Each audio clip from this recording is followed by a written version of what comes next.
d'assainissement. Je vais vous expliquer aujourd'hui le service public d'assainissement non collectif, celui du SDDEA à Troyes, du syndicat départemental des distributions d'eau de l'Aube. Particularité de ce SPAN qui aujourd'hui est bureau d'études également.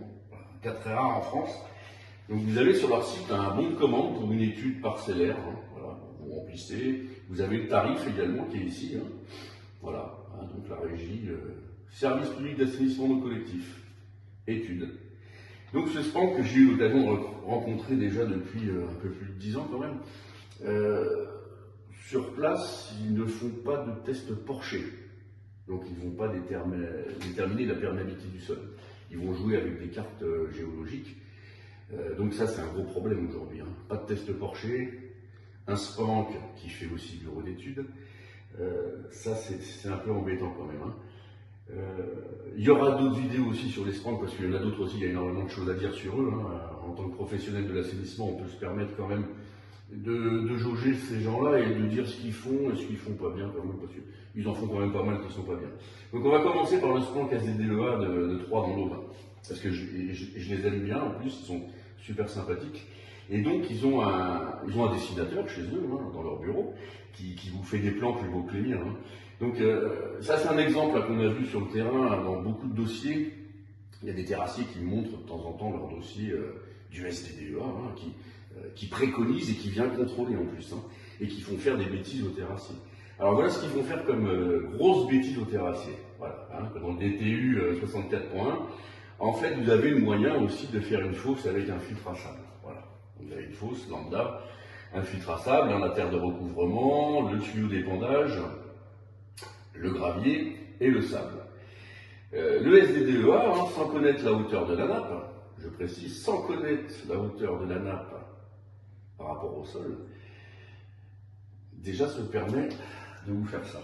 En plus d'obliger à faire un filtre à sable à l'usager, parce qu'il ne faut pas leur parler de filière agréée, parce que, oulala, attention, à part les filtres, j'adore les filtres, surtout d'une certaine marque canadienne, je ne citerai pas le nom.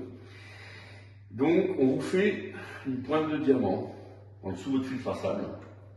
Voilà, le dessinateur du SDDEA, avec ses collègues, vous fait une pointe de diamant, j'appelle ça comme ça, ils vous la remplissent de gravier. Alors, je ne sais plus le calibre du gravier, peu importe, avec sûrement un beau géotextile ici. Voilà, donc ils ont inventé un filtre à sable, voilà, non drainé. Voilà, permet de mettre une pointe de diamant. Donc ça, c'est préconisé aux terrassiers. Donc les terrassiers, eux, ils ont une décennale quand même. Donc on leur fait poser un système qui n'est pas dans le DTU. C'est très grave. Et en plus, ils le valident leur système. Voilà. Sans test de perméabilité, sans rien, sans DTU. On fait un petit peu ce qu'on veut au SDDEA. Voilà, c'était la seule façon de vous l'expliquer aujourd'hui, sans pour autant les critiquer, parce qu'ils font quand même leur travail. Bon, là, ils vont un petit peu au-delà de leur travail, ils en font un petit peu de trop, puis un petit peu aussi hors réglementation. Donc voilà, si vous avez des questions, éventuellement vous pouvez en poser. Vous allez sur le site internet DTE, vous avez notre adresse, notre téléphone, et puis on peut aussi converser. Si vous avez d'autres exemples, n'hésitez pas à nous les envoyer. Voilà. Passez une bonne journée. À la prochaine vidéo sur un SPAN. Je vous dis pas lequel.